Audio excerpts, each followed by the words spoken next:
পটুয়াখালীর রাঙ্গাবালিতে সাংবাদিক পরিচয়ে চাঁদাবাজির অভিযোগে কামরুল হাসান মল্লিকের বিরুদ্ধে মানববন্ধন ও বিক্ষোভ মিছিল করেছে এলাকাবাসী।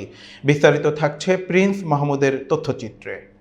বৃহস্পতিবার সকাল 10:30টায় রাঙ্গাবালী সদর ইউনিয়নের চর যমুনা গ্রামে শতাধিক নারী পুরুষ ঝাড়ু জুতা হাতে নিয়ে প্রতিবাদ কর্মসূচিতে অংশ নেন। বক্তারা জানান, কামরুল হাসান সাংবাদিকতার আড়ালে ব্ল্যাকমেইলিং, চাঁদাবাজি ও সরকারি প্রকল্প আত্মসাৎ করে আসছেন। সম্প্রতি তিনি কৃষক জুয়েল শিকদারের মাছের ঘেরে গিয়ে 1 লাখ টাকা চাঁদা দাবি করেন। 10,000 টাকা দিলেও পুরো না দেওয়ায় জুয়েলের বিরুদ্ধে মিথ্যা সংবাদ প্রকাশ করেন। এছাড়াও বন্যা নিয়ন্ত্রণ বেড়িবাঁধ এলাকার মানুষজন রান্নার জন্য শুকনো কাঠ সংগ্রহ করলে তিনি বনাঞ্চলের গাছ পাচারের মিথ্যা সংবাদ প্রচার করেন।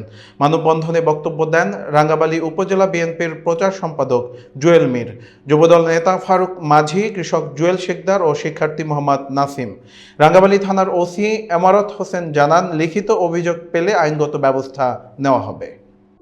এখানে হলুদ কামরুল, সে একটি সাংবাদিক 71 টিভিতে এখানে আমাদের এই রাঙ্গাবালী উপজেলায় চরযমুনা গ্রামে এসে এখানে সাধারণ মানুষ আছে, তারা ওই স্থানীয় যারা সাধারণ মানুষ তারা ওই বাগান থেকে যারা বন বিভাগ থেকে কিছু লাকড়ি আনে শুকনা, যারা বিগত 4-5 বছর পড়ে থাকে ওই শুকনা গাছগুলো আইনা তারা ওই রান্না বান্না করে। এই জন্য আনে ওই সাংবাদিক ওই সময় আইসা তাদের কাছে ওই ছবিগুলো তুলছে, এডিট করে বড় গাছ গুছ বসাইয়া এই সাংবাদিক এইটা কামরুল এই ভুয়া নিউজ দিছে। আমার একটা গিন্নি এক কুচক কমল কামরুল সাংবাদিকের দিয়ে ভুয়া নিউজ দিয়েছে, এটা একেবারে মিথ্যা এবং আমার দ্বারা 1 লক্ষ টাকা চাঁদা চেয়েছে।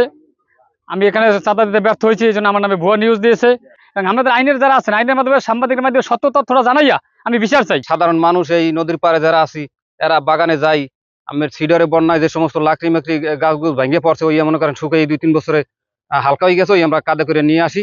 ওই টাইমে আমার ক্যামেরায় ছবি ধরছে, এই লাকড়ি নিয়ে আমরা আসি, এই ভুয়া সাংবাদিক কামরুলে আমার ছবিতে দিয়ে দিচ্ছে। এই আমাদের যমুনার চর এসে সে টাকা চায়, লাকড়ি আনে, সাধারণ গরিব টাকা চায়। তার বাপ ছিল আওয়ামী লীগের উপদেষ্টা, রাঙ্গাবালী আওয়ামী লীগের উপদেষ্টা। তার সে ঘাট বাণিজ্য করতো, বাজার বাণিজ্য করতো। আমার যে ছবিটা ছাপাইছে সেই ছবিটা মানে আমি হে লোক আমি ওই শুকনা ঠাল এগুলা আনতেম গেছি, মানে মিথ্যা অপরাধ দিছে। আমরা ঠাল ঠুল রয়েছে সেমকা হে লোকরা গেছে, সেমকা আমরা বসি রয়েছি।